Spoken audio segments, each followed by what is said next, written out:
Encerrado en la habitación de una vieja casa, un hombre de 45 años de edad lee con especial atención y devora cada palabra del libro del Kama Sutra.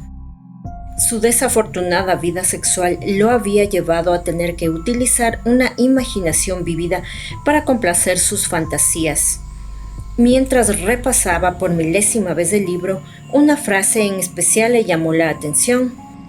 En una ocasión apropiada y bajo alguna excusa, el hombre debe, por medio de una amiga en quien pueda confiar, conseguir que la chica que quiera sea atraída inesperadamente a su casa. El hombre debe, en ocasión de los festivales, hacer que una mujer le dé a la chica alguna sustancia embriagante y luego hacer que la lleven a algún lugar seguro, y allí la disfrutará antes de que se recupere de su intoxicación. Esta idea, así como muchas otras que habían ido creciendo en la mente de Víctor Mokov, no serían algo que se quedaría plasmado en papel. Serían hechos escalofriantes llevados a la realidad por el accionar del posteriormente conocido maníaco de Skopin.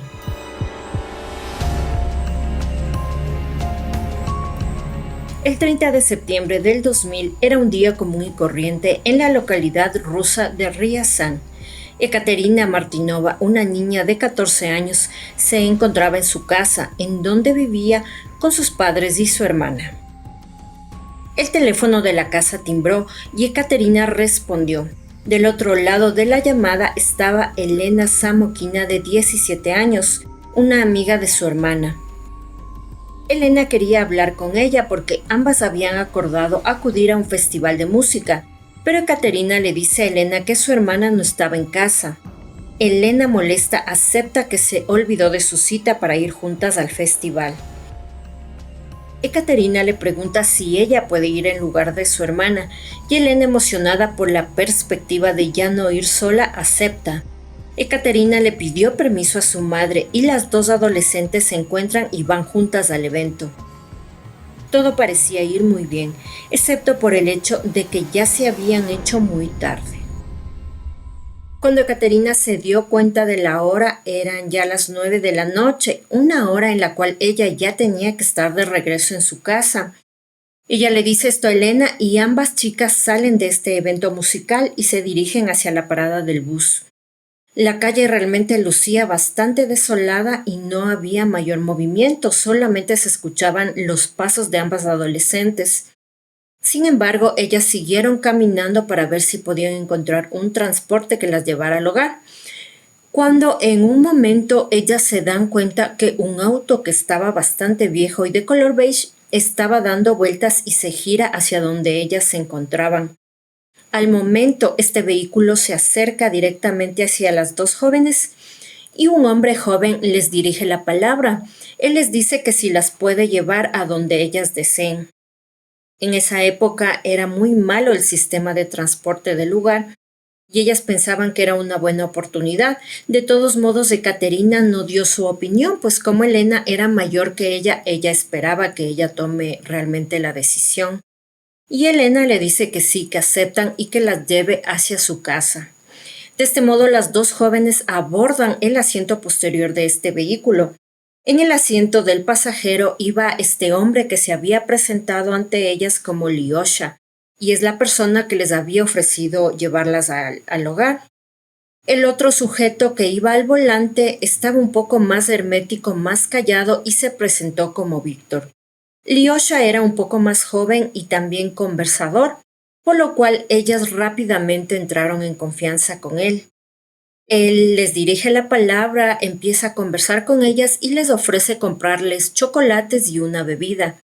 Las dos jóvenes aceptan, pero después de los dos primeros sorbos que ellas tomaron de esta bebida, quedaron prácticamente inconscientes y dormidas.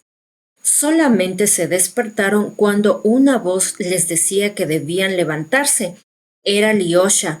Él les decía que habían chocado contra un árbol y que tenían que dirigirse hacia la casa de Víctor para reparar la luz trasera del vehículo.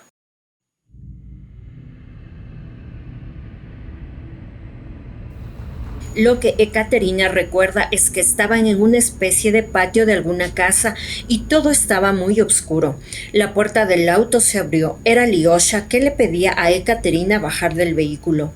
Ella en ningún momento vio que algún problema grave se avecinaba, así que bajó. Lyosha la lleva dentro del garage. Ekaterina, más lúcida, se da cuenta de que es un lugar sucio, atestado de basura y con olor a orina y gasolina. Es cuando se da cuenta que está en graves problemas. En el lugar había un colchón sucio en el piso y Lyosha le dice que se siente ahí y espere a Víctor, y él sale de este lugar. Ekaterina, bastante nerviosa, obedeció y a los minutos vio a Víctor entrar al garage. Con la luz del lugar pudo ver que se trataba de un hombre viejo y descuidado. Víctor le ordena desvestirse. Ekaterina empieza a temblar y llorar. Le preguntaba por qué y qué estaba pasando. En ese momento, Víctor abusa de Ekaterina. Ella, una niña de 14 años, no tenía claro qué era tener una relación sexual. Simplemente obedeció ante las exigencias. Cuando todo terminó, Ekaterina se sintió asqueada y no paraba de llorar. Le preguntó por Elena y si ya se podían ir. Víctor le dijo que se vista y la condujo a otro lugar donde según él estaba su amiga. A través de una pequeña puerta que llevaba a un estrecho pasaje, Víctor Mokov hizo que Ekaterina ingresara a un pequeño búnker que sería su hogar por los siguientes años. Esa noche Ekaterina permaneció en el búnker sola, pero al otro día Víctor Mokov también llevó al lugar a Elena. Ahora ambas eran sus prisioneras. La mazmorra como tal era un lugar sumamente reducido, tenía las paredes llenas de moho y todo el sitio era húmedo. Improvisado en el lugar se encontraba una mesa, una silla, una cama. Las chicas calcularon que se encontraban aproximadamente 3 metros bajo tierra. La primera semana de cautiverio fue la más dura para ambas. Continuamente gritaban y golpeaban la puerta con el fin de conseguir ayuda, pero fue en vano. Cada día Mokov bajaba al búnker y escogía a cualquiera de las dos. La sacaba del cuarto a uno que estaba a continuación. Era una habitación que tenía las paredes verdes y en los muros había varios pósters de mujeres en poses sugerentes. Esta habitación sería donde Mokov aparecía cuando quisiera de cada chica. Cuando ellas se negaban, amenazaba con cortarles la luz y la ventilación, sin la cual morirían asfixiadas. Pese a esta serie de amenazas, Ekaterina en especial muchas veces se negó a ser abusada. Pero ante esto, Víctor respondía con violencia. Traía una manguera gruesa con la cual la golpeaba, a ella y a veces también a Elena. De este modo, esto se fue transformando en esta rutina diaria. Dentro del lugar también se había improvisado un cubo o un balde que era el cual servía para inodoro, por lo cual la habitación se llenó rápidamente de un olor repugnante. Víctor también empezaba a traerles pequeñas raciones de comida, la cual consistía básicamente en huevos para freír, también agua potable y pasta seca. Ellas todos los días lloraban y se consolaban mutuamente, pero Ekaterina en especial no dejaba de pensar en su familia, en sus padres y en su hermana. Ellas también con el pasar de los días se dieron cuenta que el otro sujeto, el que ellas conocieron como Lyosha, no estaba dentro de los planes de abuso. Y también sentían una profunda desesperación, porque Víctor Mokov durante días muchas veces desaparecía, y ellas pensaban que algún día no iba a regresar jamás y ellas morirían allí encerradas. Ekaterina, para mantener su mente lúcida, solía realizar lo que ella llamó escapismo. Por largas horas imaginaba escenas en las que paseaba junto a su familia o probaba deliciosos platos de comida. En su mente ella se encontraba a salvo. Pasaron los meses y ambas empezaban a resignarse a esta situación. En ese tiempo Mokov les dio cepillos de dientes, pasta dental y un calendario. Pero ambas nunca dejaron de desarrollar planes de escape. Entre estos estaba atacarlo con un sartén que tenían, llenándolo de aceite y quemarlo, pero en realidad nunca se atrevieron por el miedo. Mientras tanto, afuera, los padres de Ekaterina, como los padres de Elena, no dejaban de buscarlas. Habían empapelado toda la ciudad con sus fotografías y los medios de comunicación transmitieron la noticia de su desaparición. Pero el tiempo hizo mella en los familiares. El padre de Ekaterina, a la cual amaba tanto, no superó su desaparición y se convirtió en alcohólico, cosa que destruyó a la familia. Se divorció de su esposa y de ese modo la madre y hermana de Ekaterina terminaron viviendo solas. Las amenazas de Mokov durante ese tiempo, cuando ellas se rehusaban a tener sexo con él, continuaron, pero ahora se había inventado un nuevo método de tortura que consistía en abrir la puerta del búnker y rociarles gas lacrimógeno. Cuando ellas se portaban bien, como él decía, les complacía comprándoles cosas que ellas le pedían, como por ejemplo un televisor, libros y también pinturas, pues durante esta época Ekaterina había realizado un sinnúmero de cuadros.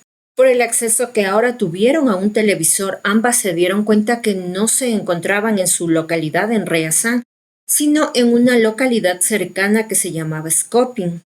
Durante el encierro también a la más pequeña Ekaterina, Mokov solía sacarla del búnker solamente hasta la puerta para que ella pueda tomar aire fresco. Ella nunca supo por qué hacía esto, porque a Elena nunca la sacó. Y Elena no solamente llevó esta mala parte, se puede decir, sino también otra más, ya que como era la mayor, ella tenía el cuerpo mucho más desarrollado que Ekaterina, y por eso soportó la mayor cantidad de abusos físicos. Este tiempo ellas trataban de consolarse, pero fechas especiales como cumpleaños, fin de año, Navidad, tenían que pasarlas solas encerradas en este lugar. Víctor les había despojado de su ropa y ahora solo vestían unos viejos calzones y unas camisetas. A los pocos meses Elena se dio cuenta que estaba embarazada. Ambas se horrorizaron con el panorama de lo que eso significaba. Víctor pareció no inmutarse ante la noticia. Ellas pensaban que se mostraría sensible para al menos salvar a su hijo, pero simplemente les dejó unos libros, sobre todo a Ekaterina, para que sepa cómo atender el parto cuando éste sucediera. Con el paso de los meses el vientre de Elena crecía, hasta que llegó el día que sintió los dolores de parto. Ekaterina se quedó petrificada y no pudo ni leer lo que decían los libros. Elena solamente empezó a pujar y tratar de traer a su hijo sano y salvo, y lo logró. El niño nació sano y con un buen peso. Ekaterina solamente atinó a cortar el cordón con un cuchillo y amarrarlo con un hilo, como decía el libro. Pero la estadía del bebé sería abrumadora. Elena no tenía leche, por supuesto tenía desnutrición, y el bebé lloraba de hambre. A los pocos días Víctor vino y observó al bebé con desdén. Le dijo a Elena que tendría que llevárselo y al contrario de lo que él esperaba, ambas lloraron y le suplicaron que no lo hiciera. Ellas temían que le quitara la vida. Una noche, mientras ambas dormían junto al bebé, Víctor entró y se lo llevó. Al otro día, ellas se despertaron y el bebé no estaba. Se dieron cuenta que una vez más habían sido drogadas con el agua que les suministró para aprovechar el sueño de ambas y sacar al niño. Las amigas lloraron desconsoladas, pues pensaban que Víctor lo había eliminado. Pero luego les trajo un periódico con la noticia de que un bebé había sido hallado en un edificio. Y esto sería solo el inicio, pues Elena quedó embarazada 2 veces más. Con el segundo bebé fue igual, aunque no nació en las mismas condiciones. Nació con muy bajo peso y apenas lloraba. Ambas aceptaron que se lo llevara, pues vivir ahí era una condena. Ekaterina nunca se embarazó porque aún ni siquiera tuvo una menstruación, y luego del encierro fue peor por el estrés y la falta de alimentación. En Skopin, el 22 de junio de 1950, nació Víctor Mokov. Ambos padres eran de carácter fuerte y su padre un alcohólico y violento. Su madre autoritaria y menospreciativa lo humillaba con frecuencia. Víctor estudió minería en la universidad, lo que le dio una habilidad manual que se vería reflejada en la construcción del búnker. Su padre murió y el resto de su vida vivió con su madre. Aunque se casó, el matrimonio no duró y tampoco tuvieron hijos. Pero la relación de Víctor Mokov con su madre, con la cual vivió en la misma casa incluso durante los secuestros, se hacía cada vez más tensa, y Víctor pensaba que estaba condenado a vivir toda su vida solo. Pero los libros que leía le servían de inspiración para hacer verdad sus fantasías. Esto especialmente lo encontró en el libro del Kama Sutra, el cual él dijo que le sirvió como una guía para dominar mujeres. Mujeres que él sentía que jamás podría conquistar por su cuenta, o peor aún ganarse su respeto porque él ni siquiera se atrevía a hablarles, mucho más ahora que estaba viejo y calvo.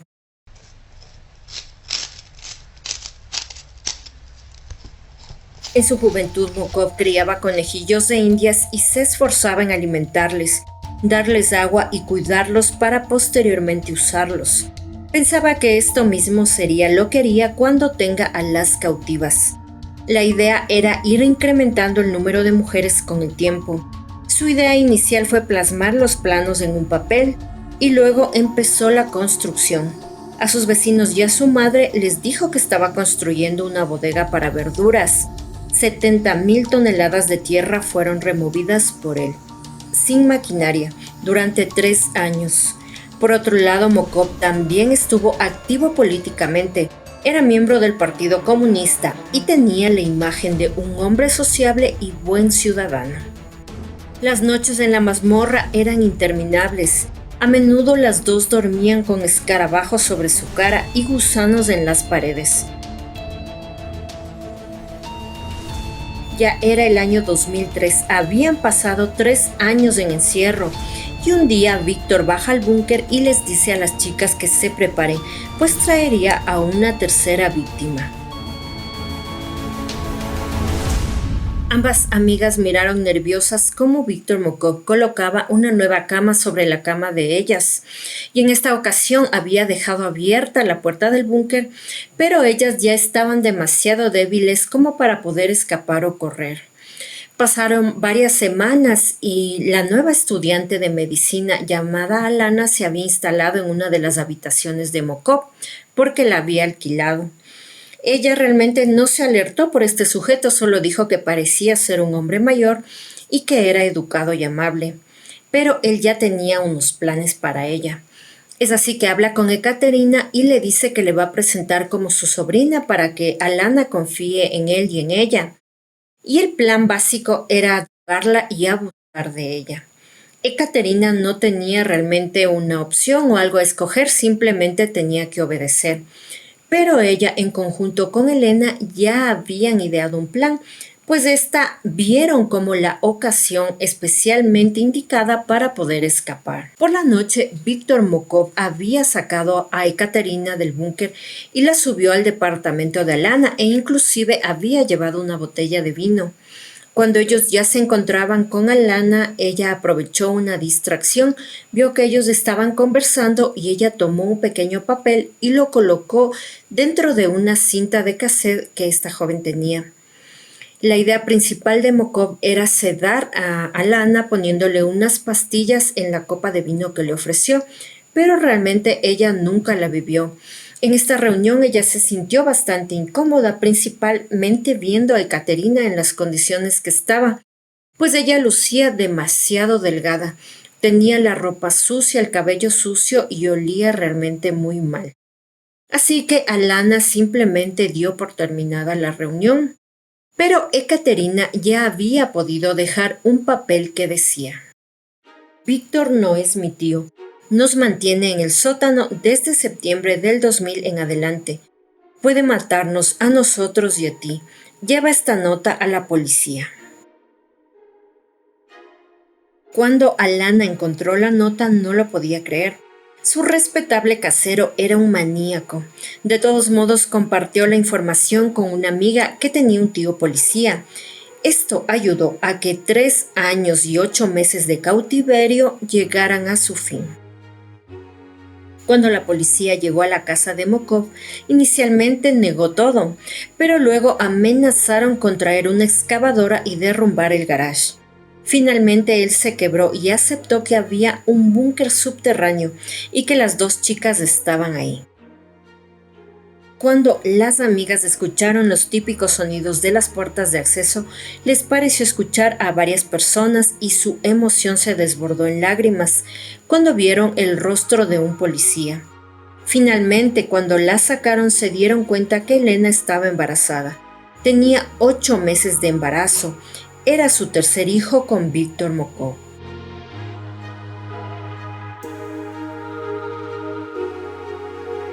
Una vez enjuiciado, Mokov fue condenado a 17 años de prisión.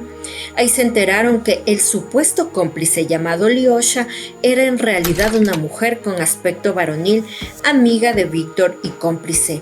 Ella fue condenada a 5 años y medio de prisión. Las niñas finalmente regresaron a los ansiados brazos de sus familiares, y aunque el volverse a adaptar a la libertad les costó mucho, lo han logrado. Ekaterina es madre de 2 hermosos niños, aunque se casó luego se divorció. Por otro lado, Elena resultó mucho más afectada por todo. Nunca se ha presentado en los medios, y el bebé que estaba esperando el momento de su liberación nació muerto. También se casó y es madre. Sus 2 niños nacidos en el cautiverio fueron adoptados. El 3 de marzo de 2021, Víctor Mokov salió en libertad.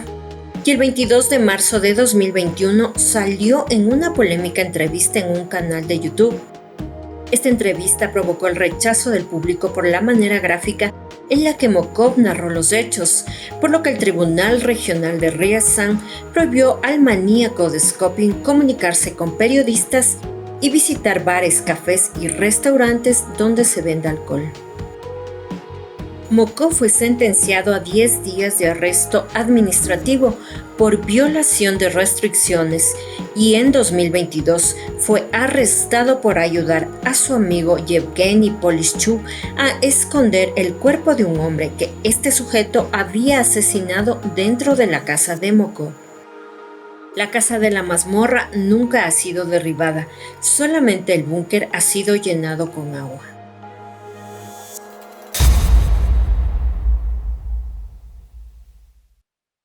En la mayoría de los casos, los secuestradores sádicos han tomado una víctima, a veces 2 como Víctor Mokov. Gary Heidnik logró mantener 6, pero su carrera como secuestrador fue breve. John Jamilsky logró secuestrar y retener a 5 víctimas como sus sexuales durante un periodo de 15 años. Cuando liberó a sus víctimas, algunas estaban tan intimidadas que no informaron de su calvario.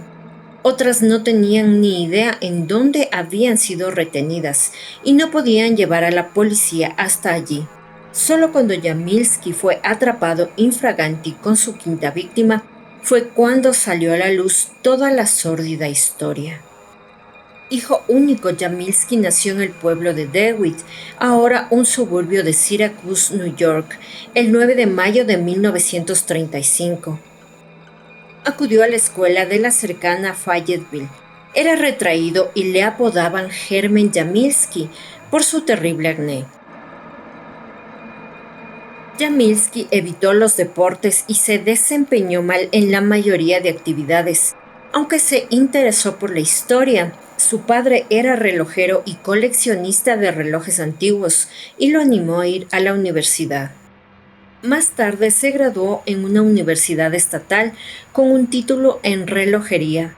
En septiembre de 1959, Jamilsky se casó con Dorothy Reichman, una maestra de escuela que le dio 3 hijos.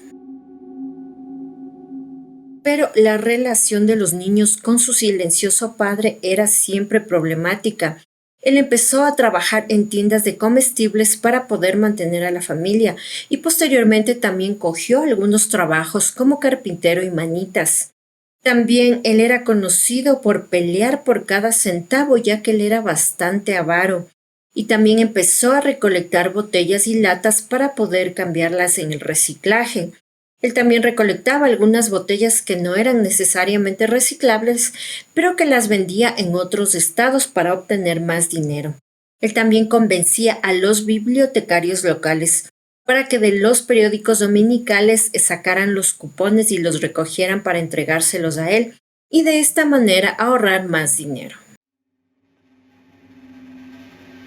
Toda la casa estaba abarrotada de cosas, era un acumulador compulsivo, y esto no era diferente en el jardín, en donde la maleza había crecido desproporcionadamente. Ahí tenía motos, autos, llantas, hasta inodoros. El hermoso barrio donde vivía Yamilski, con enormes y costosas casas, se vio de pronto con este punto que desencajaba con el resto del pintoresco lugar. Todos los vecinos se quejaban de la basura de Yamilski y también recibió quejas de las autoridades para que limpiara la propiedad. Sin embargo, Yamilski no era pobre. Había persuadido a su padre a invertir en la bolsa de valores a finales de la década de 1950. Cuando sus padres murieron, heredó todos sus ahorros. También invirtió en bienes raíces en Nevada y California. En realidad era multimillonario. Nadie habría adivinado que era rico al mirarlo. Él era reconocido localmente como el viejo despeinado de sudadera con capucha y jeans que coleccionaba botellas y basura, además de ser fiel asistente de la iglesia. A finales de la década de 1980, las cosas empezaron a dar un giro radical. En primer lugar, su esposa había sido diagnosticada con cáncer, y esta enfermedad la llevó a pasar postrada en una cama la mayor parte del tiempo. Durante esta época, Yamilski atravesó por lo que llamaría una aparente crisis de mediana edad. Él se dejó crecer el cabello y lo tenía sujeto en una cola de caballo. También empezó a escuchar música hip hop y trataba de actuar como adolescente.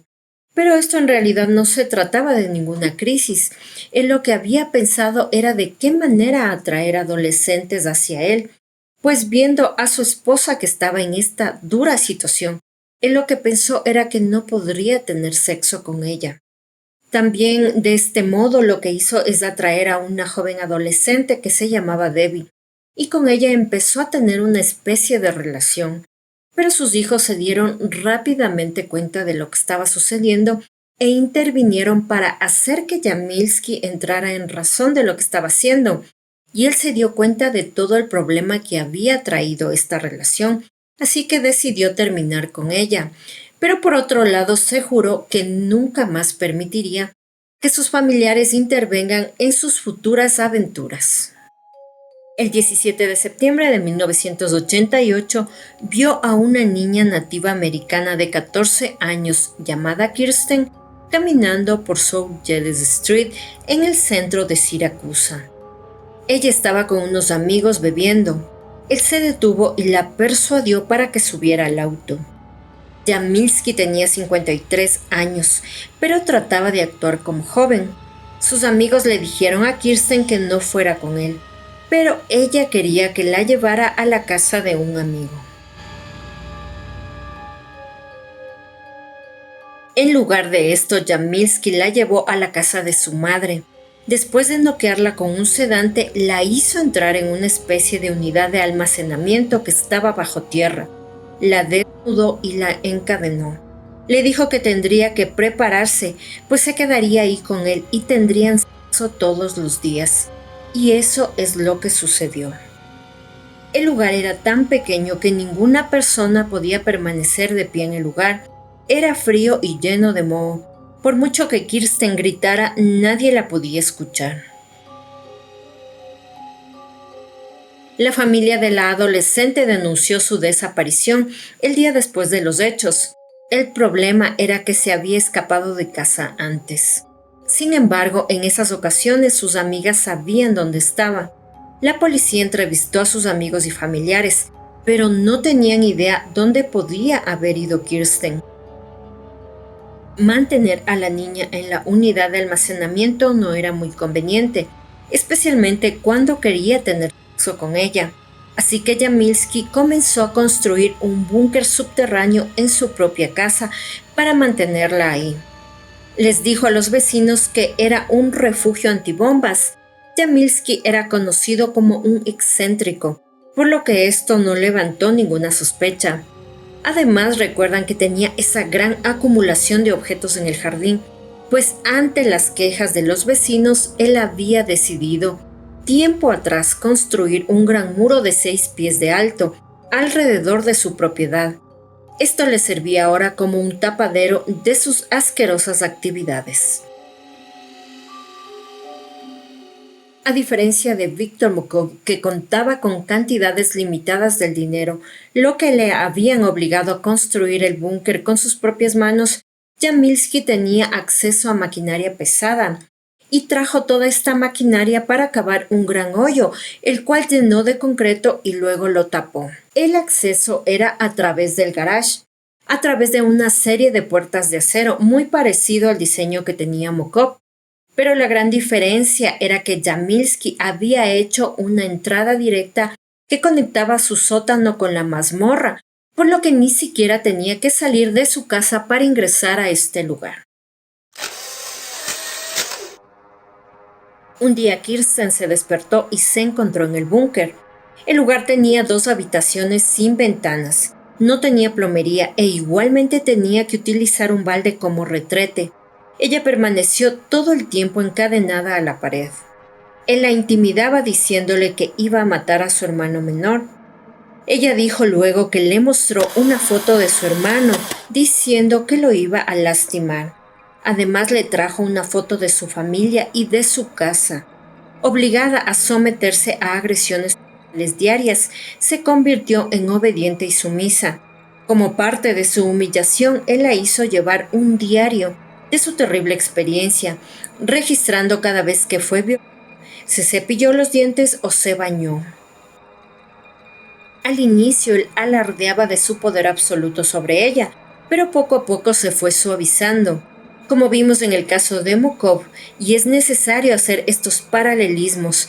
El agresor siempre empieza siendo violento y rígido, pero con el paso del tiempo se doblega poco a poco. Yamilski empezó a traerle regalos y desarrolló la ilusión de que tenían una relación de novio y novia. Al principio Yamilski le dio de comer solo galletas y agua, y luego jugo de frutas embotellado. Pero las preocupaciones de la familia de Kirsten se dispararon con una serie de cartas que Yamilski la obligaba a escribir. La primera llegó una tarde de septiembre. Ahí decía que extrañaba a la familia y que estaría en casa el próximo mes. Su familia reconoció la letra y el sobre tenía un matasellos de Nueva York. También había una serie de mensajes telefónicos y muchas más cartas, todos enviados por correo desde diferentes lugares. Ninguna de estas comunicaciones dio una pista sobre dónde podría estar, pero al menos sabían que ella estaba viva. No se sabe si Yamilski desarrolló una especie de compasión o tal vez ya consideraba a la niña un estorbo o una carga.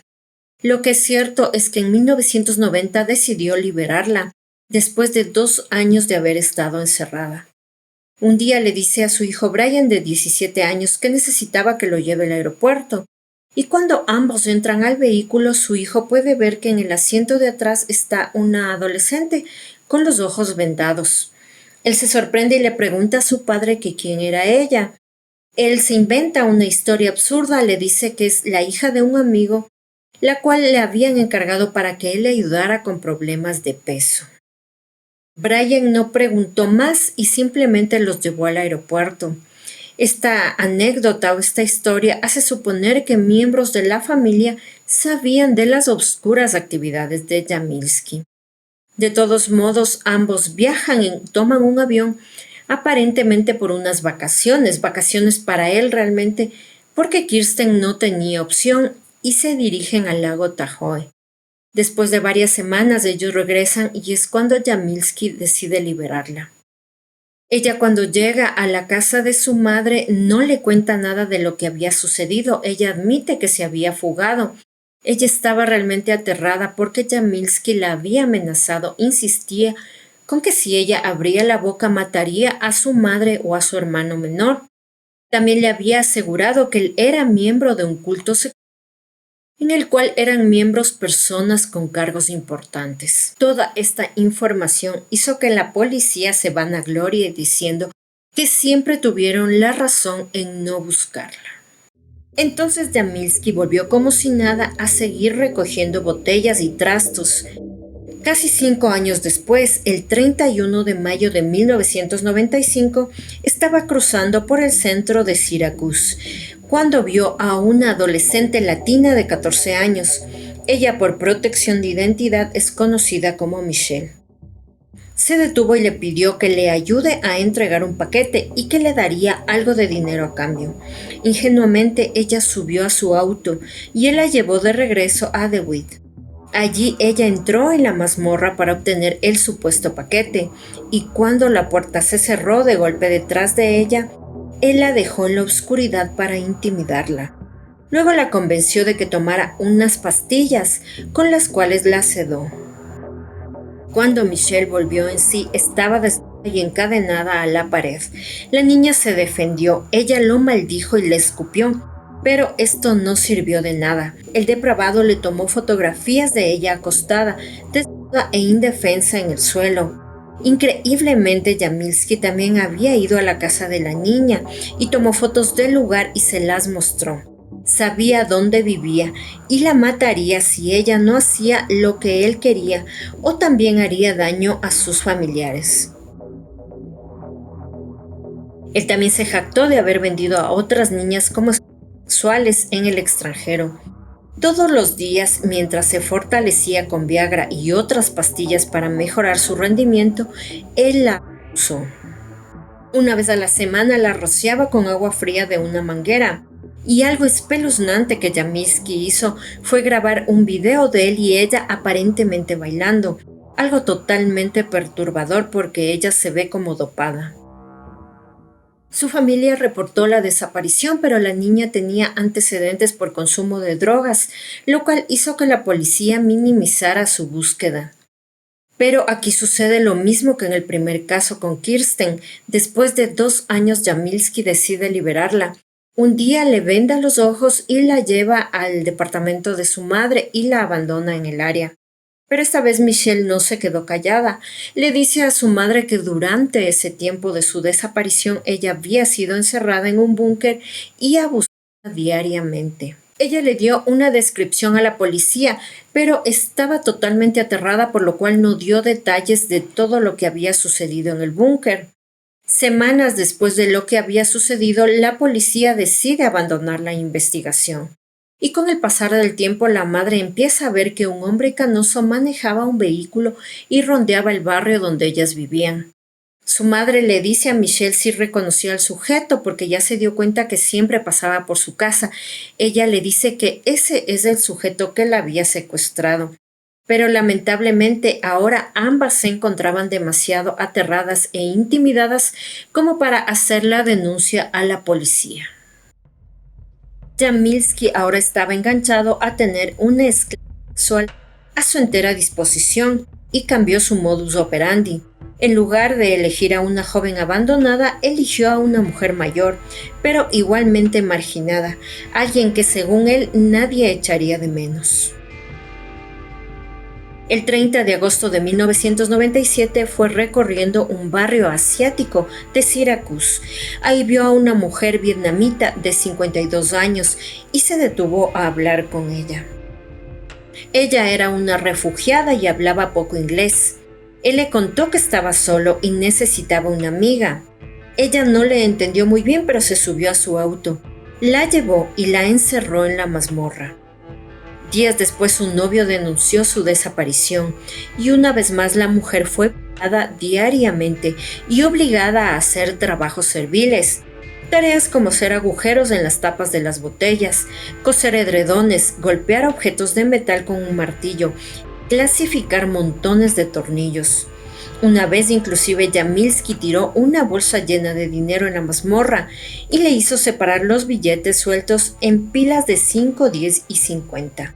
Además, siempre la amenazaba con violencia física. Una vez, cuando lloró después de una operación que le provocó una hemorragia, Yamilski la golpeó en la oreja izquierda, dejándola parcialmente sorda. El 31 de mayo de 1998, después de 9 meses de haber estado encerrada, Él vendó los ojos de esta mujer y la trasladó a la estación de Greyhound, en donde la abandonó con $50. Al fin estaba en libertad y lo que ella hizo fue acudir inmediatamente a la policía. En este lugar ella detalló lo que le había sucedido e inclusive dio una breve descripción del sujeto. Dijo que se trataba de un hombre blanco de entre 40 y 50 años de edad, de contextura gruesa y que tenía una cicatriz en la frente. También ella dijo que podía ser que estuviera en un cobertizo en Rochester, pero la policía no le creyó. En agosto de 1999, la esposa de Jamilski, Dorothy, finalmente muere de cáncer de colon. Apenas derramadas unas cuantas lágrimas en el cadáver de su esposa, Jamilski se puso a buscar una nueva víctima. En mayo de 2001 vio a una mujer joven que caminaba hacia su casa. Jennifer tenía 26 años y era madre de 2 pequeños niños. Además tenía problemas de adicción. Ella estaba yendo a su casa desde la casa de un amigo. Jamilski le ofreció un aventón y ella aceptó. Jennifer no recuerda bien qué sucedió en el viaje, solo recordaba estar en la casa de Jamilski. Al día siguiente se despertó desnuda en una habitación fría. Estaba completamente oscura y él vino a violarla, pero ella se defendió. Él la golpeó y le quemó la espalda con un cigarrillo. Jennifer dijo que durante su encierro escuchó otros gritos de mujeres y golpes. Parecía ser que el pervertido había grabado gritos reales de sus otras víctimas para usarlos intimidando a nuevas mujeres. Algo importante que varias de las víctimas habían descrito a la policía eran los dibujos y grafitis que habían en las paredes, como frases religiosas y símbolos de paz, o la frase que decía muro de matones. Jennifer después de unos días fue reportada como desaparecida. La policía envió un helicóptero para buscar en el área donde estuvo por última vez, pero no encontraron nada. Mientras tanto, ella tuvo que dormir en un pedazo de esponja en el suelo e ir al baño en un balde. Solo la alimentaba una vez al día y le dio un baño cada 2 semanas en una tina improvisada. Afirmó que era parte de una red de esclavitud y amenazó con venderla en internet por $30,000 si ella no obedecía. También le hacía leer la Biblia por horas y horas, y la quemadura de cigarrillo en su espalda se infectó. Ella no podía pararse derecho y le dolía al moverse. Entonces, después de 2 meses de estar prisionera, Jamilski decidió liberarla. Él bajó hacia la mazmorra y le tiró la ropa a Jennifer y le dijo que ya se iba a su casa. Él le colocó una funda en la cabeza, además de unas esposas en las manos, y le subió al vehículo. Ellos estuvieron conduciendo alrededor de media hora por el lugar hasta que en un momento él le dijo «bájate», y ella cuando descendió pudo al fin respirar aire fresco y sabía que era libre. Lo primero que Jennifer hizo fue ir a la policía. Nuevamente ella dio las declaraciones, ella describió el lugar, dijo que había símbolos de paz en las paredes e inclusive describió esta frase que decía muro de matones. La policía hace que ella se suba al patrullero y empiezan a dar vueltas por el lugar a ver si ella podía reconocer algo, pero realmente no había algo específico que la pudiera ubicar en donde había estado encerrada. Pero ella también describió el vehículo del atacante. Ella dijo que se trataba de un vehículo Mercury Comet de 1974. Y la policía revisó en los registros en la base de datos y no dieron con un vehículo con esas características, además que era de un color beige. Es de este modo que por este pequeño error, ya que en realidad el vehículo de Jamilski era del año 75, no del 74 como afirmaba Jennifer, la policía simplemente no le creyó. Hasta ahora, este sujeto había secuestrado a una nativa americana, una latina, una asiática y una caucásica. Ahora, para completar el conjunto étnico, quería una afroamericana. En octubre de 2002 vio a una niña de 16 años en la calle que estaba sola. Él se detuvo a hablar con ella y la subió a su auto. Él la arrojó a la mazmorra, la desnudó, hizo trizas su ropa y la violó. Él también le dijo que había perros feroces que la matarían si intentaba escapar. Ella le dijo repetidamente a Yamilski que lo odiaba y exigió que la liberara. Ella en particular estaba en más problemas de los que pensaba, pues su familia no habían denunciado la desaparición y nadie la estaba buscando. Con el pasar de los días, Yamilski había desarrollado una especie de afecto por ella, a quien decidió llamar Mika. A diferencia de las otras víctimas, a ella se le permitió salir del búnker. Él la dejó caminar libremente en la casa e inclusive dormir en su dormitorio. Sin embargo, había barrotes improvisados en las ventanas. Yamilski había sacado los estantes viejos de una nevera y los había clavado en los marcos de las ventanas.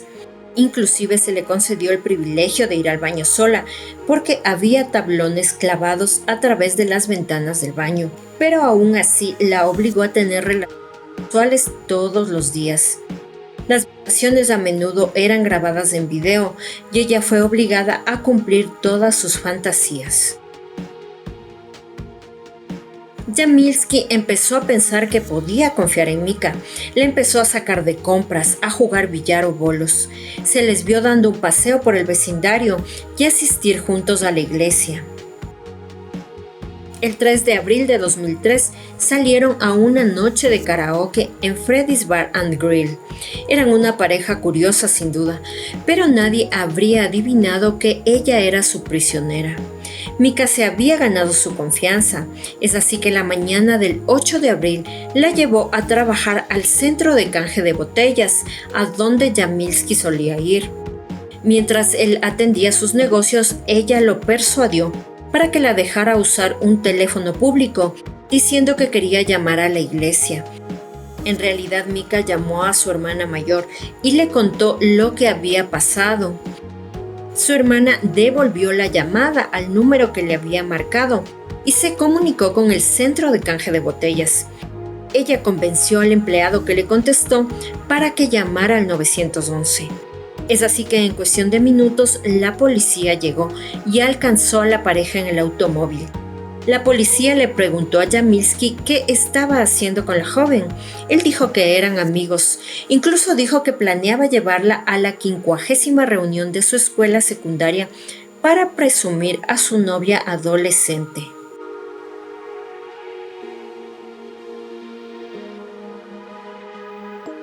Yamilski fue acusado de secuestro, violación y sodomía, pero parecía no darse cuenta de la gravedad de lo que había hecho. La policía fue a registrar su casa. Esta parecía una prisión. Adentro el lugar estaba lleno de basura. Había esparcido periódicos viejos por todo el lugar, comida a medio comer, ropa, libros, muebles, ollas, sartenes, electrodomésticos rotos y todo tipo de escombros. La basura estaba apilada casi hasta el techo. Sin embargo, dentro de los armarios encontraron cajas de pañuelos, cereal y artículos de cocina, todos apilados ordenadamente en filas. En el sótano se encontraron fila tras fila de estanterías de metal repleto de botellas, todas meticulosamente clasificadas por color, marca y tamaño. Detrás de una estantería llena de botellas en el garage encontraron una puerta de acero. Ellos la abrieron para encontrar un camino corto. Más allá había otra puerta de acero. Cuando la abrieron, vieron un búnker de 24 pies de largo, 12 pies de ancho y 8 pies de alto. Estaba oscuro y olía horrible. Al entrar había que girar y bajar por una pequeña escalera. Fue entonces cuando uno de los agentes vio en la pared un enorme signo de paz y las palabras muro de matones. Ahí se dio cuenta que Jennifer había estado diciendo la verdad. Al día siguiente se llevó un radar de penetración terrestre para tratar de encontrar o localizar cuerpos que hubieran sido enterrados en el lugar, pero realmente no se encontró ninguno.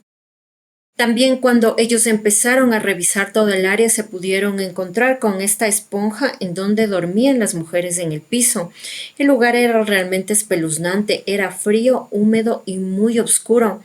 Los agentes se aterraron al pensar cómo pudieron sobrevivir las mujeres año tras año viviendo en estas terribles condiciones. Pero Yamilski insistía en que él no había hecho daño a nadie y que inclusive muchas de estas mujeres se habían beneficiado con lo que él les había hecho, pues les había proporcionado un techo, alimento y sus cuidados, y que por la poca gravedad de sus acciones, él solamente se merecía un castigo de realizar servicio comunitario.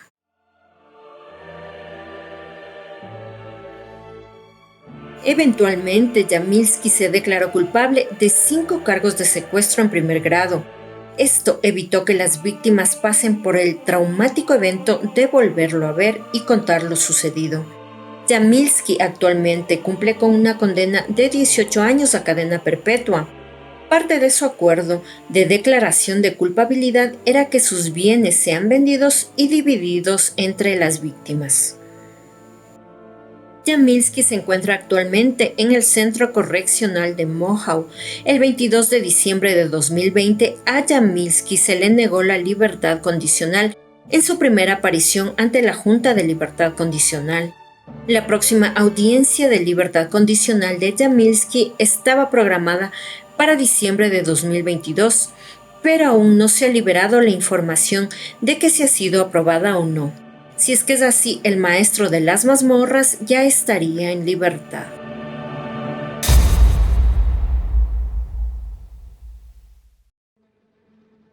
El 6 de septiembre de 2006, en Lugoff, California del Sur, la pequeña Elizabeth Schwab, una niña de 14 años que vivía una vida tranquila en compañía de sus padres y hermano, viviría una historia de película de terror. La niña se encontraba bajando de su autobús escolar como todos los días, y su rutina diaria consistía en caminar unos metros hasta su casa. Ese día le fue imposible, ya que un hombre vestido con ropa color verde, que tenía un sello impreso de insignia de sheriff en la camiseta y que decía ser policía, la interceptó. El sujeto le dice a Elizabeth que debe detenerla y que han encontrado marihuana en su casa. También le dice que su hermano había sido arrestado. Al oír esto, Elizabeth pensó que le decía la verdad, pues ¿cómo sabía el sujeto que ella tenía un hermano? Así que temerosa y aún con dudas, lo obedece. El dato que el sujeto le dio sobre su hermano había creado ese vínculo de familiaridad entre él y Elizabeth, y así logró que lo obedeciera. Una vez que empiezan a caminar, le coloca esposas con las manos hacia la espalda y un escalofriante collar en el cuello, el que estaba atado a una caja. Según le explicó, la caja contenía explosivos, los mismos que estallarían si ella no obedecía. También la amenazó con lastimar a su hermano. En ese momento Elizabeth se da cuenta que la había engañado y empieza a llorar. El sujeto la hace caminar hacia adentro de un bosque alrededor de 1 hora. En realidad no iban muy lejos, pero él trataba de confundirla con el trayecto. Elizabeth todo el tiempo iba pensando cómo escapar, así que inicialmente deja las primeras pistas para que la encuentren. Se quita los zapatos y los deja por el área. Cuando finalmente se detuvieron, habían llegado a un búnker que se encontraba oculto entre la maleza.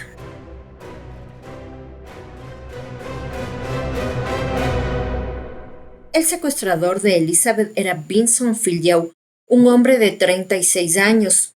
Al momento de los hechos, él estaba desempleado, pero antes había trabajado en el sector de la construcción y él vivía por el lugar.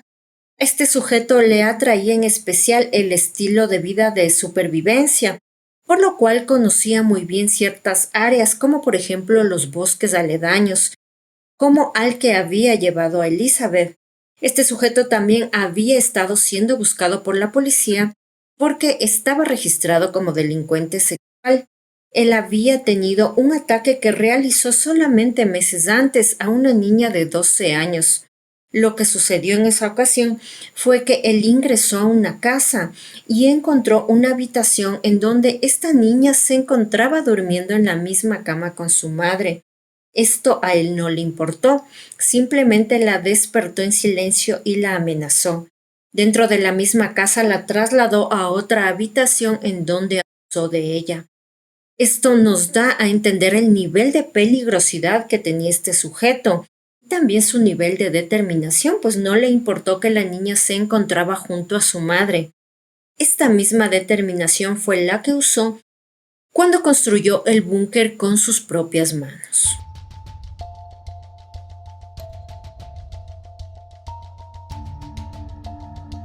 Este búnker estaba bajo tierra, pero no se podía ver a simple vista porque estaba camuflado, cubierto con hojas entre la maleza. Cuando Vinson abrió la puerta del sitio y obligó a Elizabeth a bajar, ella se quedó petrificada viendo el sitio. En realidad se trataba de un espacio de 15 pies de largo por 10 pies de ancho. Había sido construido con madera y había que bajar con una improvisada escalera. Este lugar en realidad era el hogar de Filjau. Estaba equipado con una cama, un estante de libros, un inodoro y otros suministros que había robado. En todo el lugar había imágenes de pornografía y armas.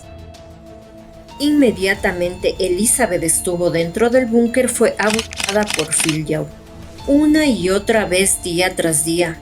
El trato hacia Elizabeth era intimidante. Él trataba de infundirle el mayor miedo posible. Mientras tanto, su familia ya se había alertado por la desaparición y la madre de Elizabeth decide acudir a la policía para poner una denuncia.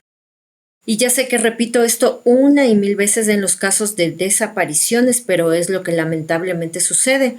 La policía le dice que ella simplemente se debió haber fugado, pese a que este no era un comportamiento propio de ella.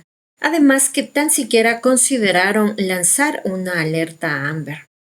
Después de los días que iban pasando, los familiares optaron por imprimir cientos de hojas volantes y repartirlos por el área, así también como organizar búsquedas para poder encontrarla. E inclusive su madre empezó a aparecer en medios de comunicación. Vinson Filjau le había llevado un televisor portátil a Elizabeth. Él quería que vea todas las noticias sobre su búsqueda, una forma de torturarla. Ella estaba encadenada a la pared y aún tenía el collar atado a explosivos en el cuello. Solo podía llorar al ver a su madre suplicar por su regreso. Mientras Filjau se sentía el centro de la atención mediática, y por supuesto el sujeto más listo, pues no había podido ser atrapado. Para tener la total obediencia de la niña, le dijo que en el búnker había cámaras y que todo alrededor afuera del búnker estaba provisto de trampas con bombas. Así que si se le ocurría escapar, simplemente estallaría.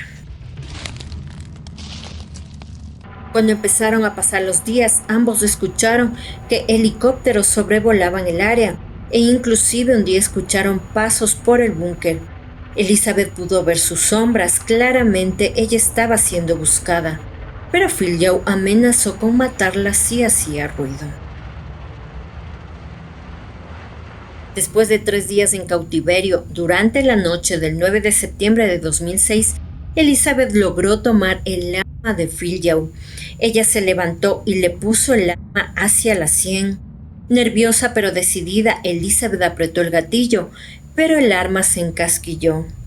Elizabeth, petrificada, contuvo el aliento, sabía que ese error le costaría la vida. Pero sorprendentemente, Vinson Filjau no se despertó. Este caso, amigos, tiene algo diferente a los que hemos escuchado hasta el momento, y es la determinación y valentía de la víctima, así también como su inteligencia. Esta niña de 14 años pensó que iba a pasar algunos días secuestrada, por lo que tenía que actuar cuanto antes. Lo que ella pensó hacer era acercarse a este sujeto para ganarse su confianza. Ella le empieza a contar las cosas que le gustaban y también empezó a escucharle lo que él le contaba. Ella tuvo que tragarse su repugnancia que sentía, así también como su miedo para poder sobrevivir. Él empieza a llamarle bebé y ella también le correspondía. Él incluso llegó a decirle que la amaba y ella también lo hacía.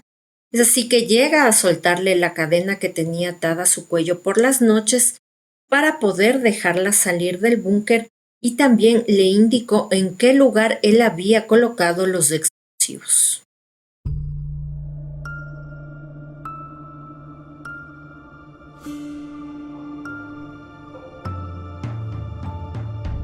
Pero la mente de Elizabeth y sus pensamientos siempre estaban orientados a cómo escapar.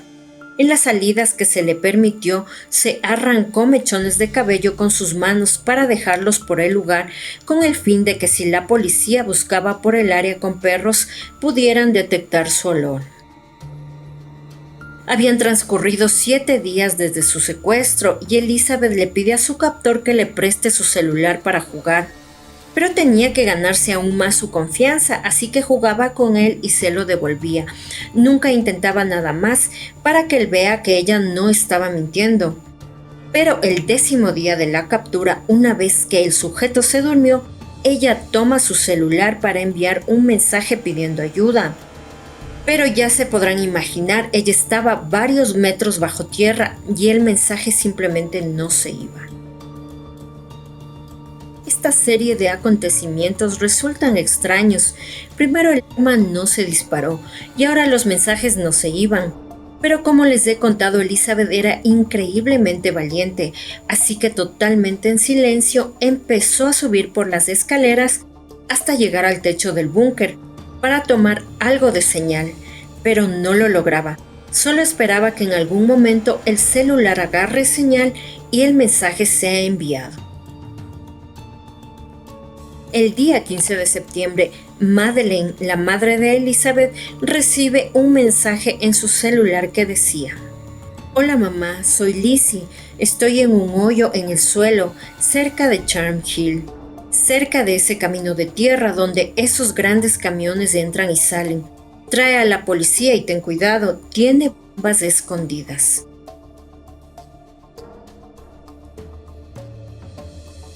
Lizzie es como le decían cariñosamente sus familiares y amigos, y su madre se da cuenta que es su hija.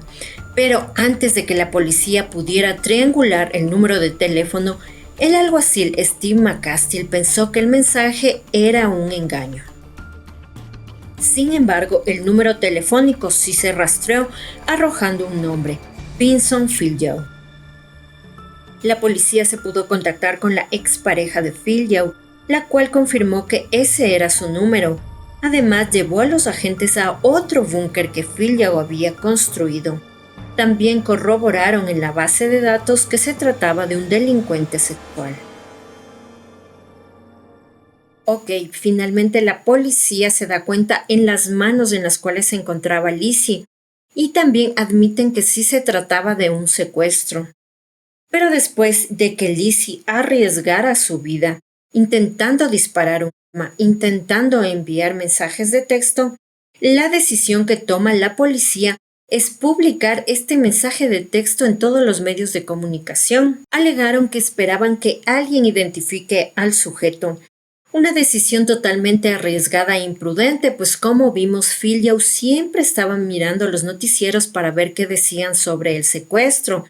Además, ¿cómo esperaban que él reaccione cuando se enterara que realmente Elizabeth había estado fingiendo su supuesto amor y también que había tomado su celular a escondidas de él? Cuando Filjau vio en las noticias que estaba siendo buscado, estalló en ira y empezó a culpar a Lizzie, pero a pesar de la tensión del momento, ella siguió manejando la situación con tranquilidad. Le juró que ella no lo había hecho y que lo amaba. Vinson le creyó y le pidió un consejo de lo que debía hacer. Estaba asustado y no sabía si quedarse ahí o huir con ella. Lizzie le dijo que ella lo amaba tanto que no quería que lo arrestaran, que debía huir cuanto antes para que no lo atrapen. El sujeto cayó. Inmediatamente se fue del lugar, pero Lizzie no estaba segura si se trataba de una trampa. Tal vez aún estaba fuera y solo estaba probando su lealtad, por lo que decidió no irse. Muchos pueden preguntarse por qué no salió corriendo si finalmente era libre de hacerlo, pero ella con mesura prefirió esperar, inclusive se quedó dormida.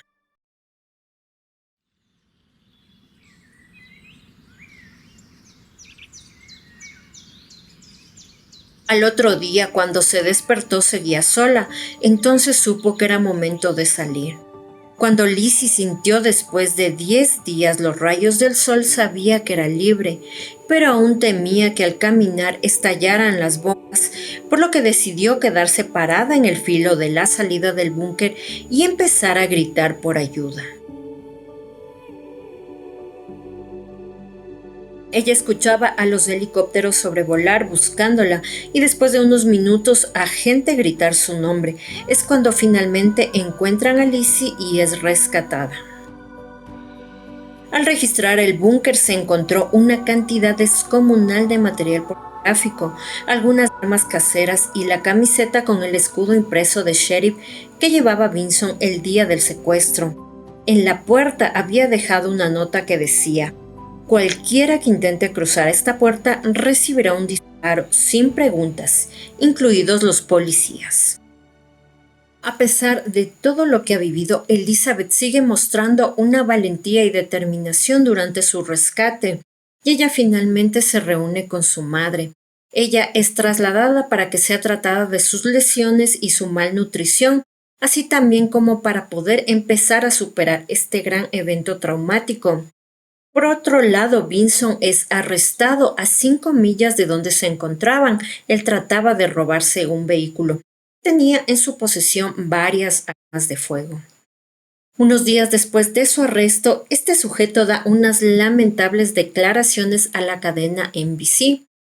Él dice que, al igual que como vimos en otros casos, que Elizabeth no es ninguna víctima y que ella estaba muy cómoda en el búnker pasando unas vacaciones.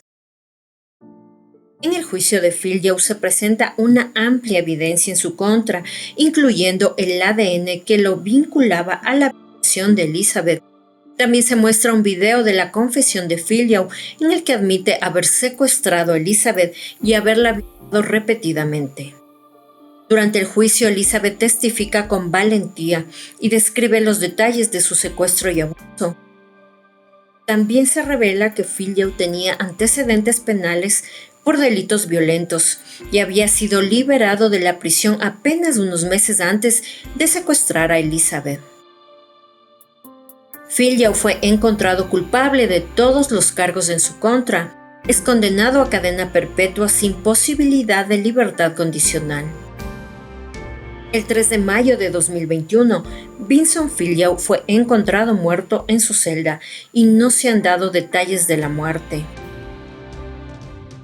Elizabeth, por su parte, se convierte en un símbolo de esperanza y fortaleza para muchas personas y se ha convertido en una activista contra el abuso infantil. Y finalmente la policía admitió que cometió muchos errores en su búsqueda. Ok amigos, después de escuchar esta serie de terribles historias, quiero ser breve y concreta en hablar de lo que nos interesa. ¿Qué podemos rescatar de estas historias? ¿Cómo actuar y cómo no ante este tipo de situaciones? Puede sonar arrogante o insensible, pero ante este tipo de ataques, antes de actuar, la víctima debe tratar de hacer un análisis del estado mental del sujeto y así elegir la mejor opción para actuar.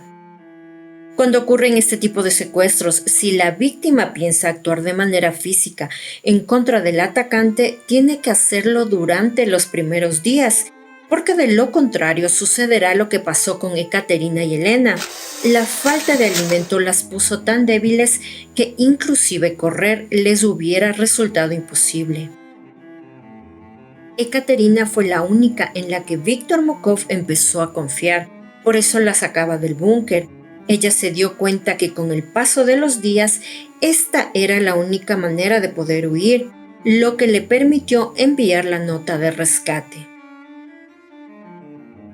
En el caso de John Jamilski, muchas víctimas no informaron de lo que les sucedió. Muchas veces estas denuncias pueden poner en alerta a las autoridades y evitar que se sigan perpetrando estos crímenes. Las frases de las víctimas que habían sido escritas en las paredes de la mazmorra y la descripción general del lugar como tal hizo que las historias de las víctimas sean creíbles. ante la policía, por lo que fue importante que ellas hayan recordado cada detalle por más asustadas que hubieran estado. En el caso de Elizabeth Shoap, ella obedeció porque el sujeto aparentemente era una autoridad.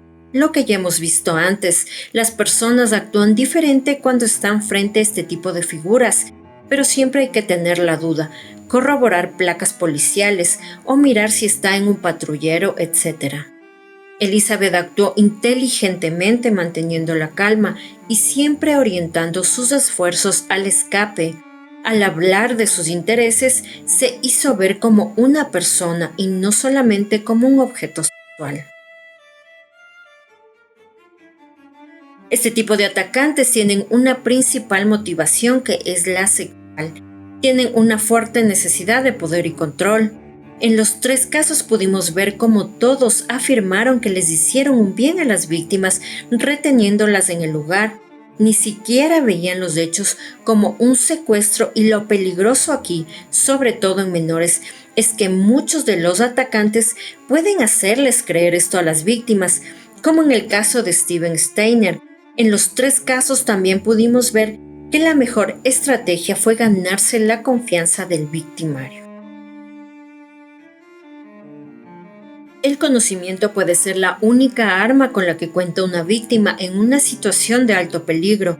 Como tal, el conocimiento puede proporcionar una sensación de poder, así como la confianza necesaria para actuar en lugar de renunciar por impotencia.